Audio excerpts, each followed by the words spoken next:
Oluvannyuma lwa Cindy okuvaayo n'akola interview emu gye yaliko ne Zubeda, Cindy yagamba nti yawasa bbaawe era bbaawe abeera mu nnyumba ye.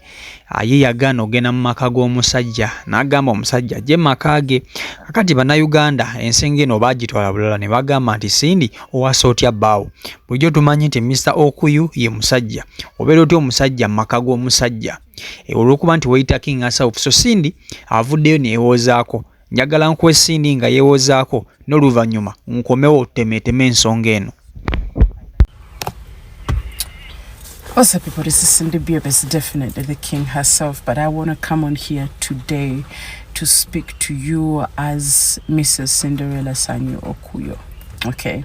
Recently, Naina interview ne Zubeda, which went viral. A lot of you watched the interview, and we had a trying conversation. And no, Zubeda, if in fact she's amazing as a journalist. I like Naganya Ngerija Angoye Jaleta is so freestyle, but also it's very real. So I'd like to appreciate her for that interview. I didn't know naye waliyo ebigambo bye nayogeraawo bye mutaategeera oba bye mwatwala mu ngeri endala, because I said one thing but abantu engeri gye bakitwalamu yali ndala nnyo, because recently I had gone out to I was out at a sauna. I went for a steam bath, me and my sisters, and I overheard somebody saying, I was Cindy mwagala nnyo because yawasa omwami. When I was like, Wolan, there is nowhere sina when agamba konti nawasa omwami wange. That is disrespecting Mr. Okuyo, and actually above all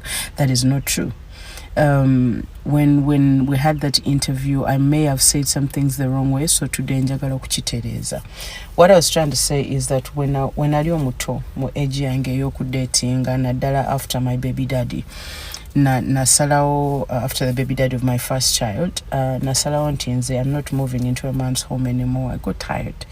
I was too busy to start playing that drama. Ningamba nyichi, I'm going to have a comfortable house that a man can come and live in. Okay, so mungeri eyo bwabanga njagala ajja kujja wano abiri nange, bwabanga yera agata njagala, and then I mean that would be a sign for me. If he doesn't want to move in my house, that means he doesn't love me enough. That is just a personal decision that I made. So fast forward, this is a decision I made even before I met Mr. Okuyo. Okay, so even my ex-boyfriend, for some of you who know a bit of my dating history, even I made that decision before I met Kenny. So even when I met Kenny, he had to move into my house because those were my rules. If you don't like the sofa that is there, you buy another one. If you don't like the TV that is there, you buy another one, but you move into my house, so that if at all at any point we break up, you get out. Okay, that's a decision that I made because natuka nenkoa. So that's not that bit is true, but that was way before I met my husband.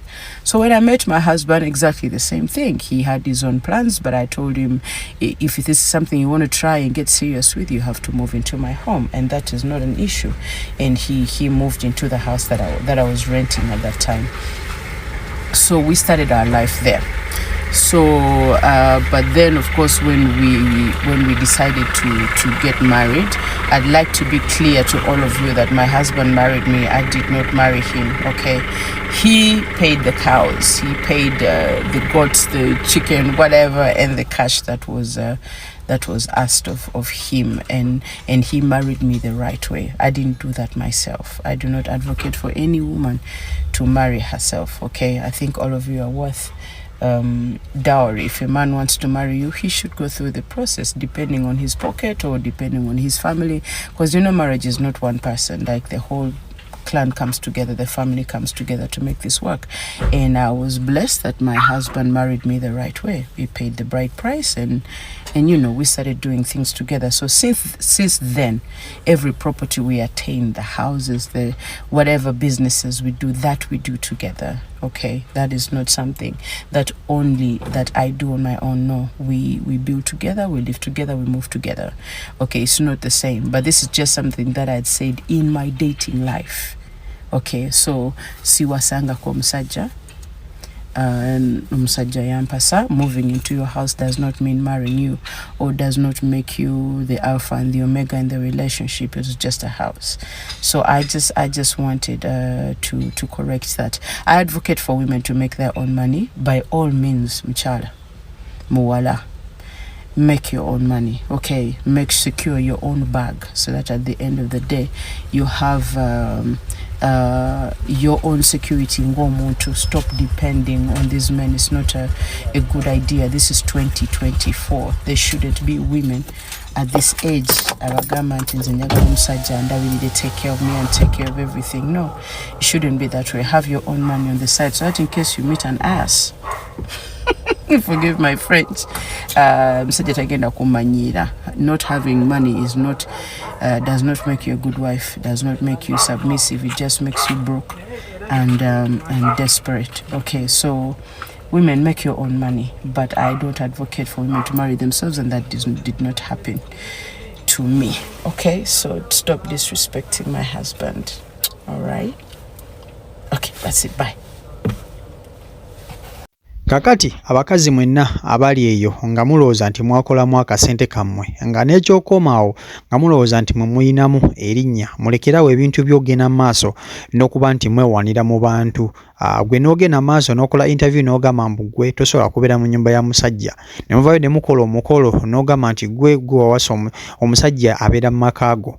Cindy ono yavaayo n'akola interview ng'ebigambo byobiwulidde, n'agamba nti ye okusinziira nti abasajja bamenye nnyo omutima, naddala oyo taata w'omwana we gwe yasooka okuzaala yamubonyaabonya nnyo, era n'agamba nti bw'aliba azzeemu okufumbirwa tagenda kuba nti ate abeera mu nnyumba ya musajja. Ayagala omusajja ave ewuwe ajja abeere mu nnyumba ya Cindy gy'aba musanzeemu. So bwe kityo bwe kiri ne ku Mr. Okuyo.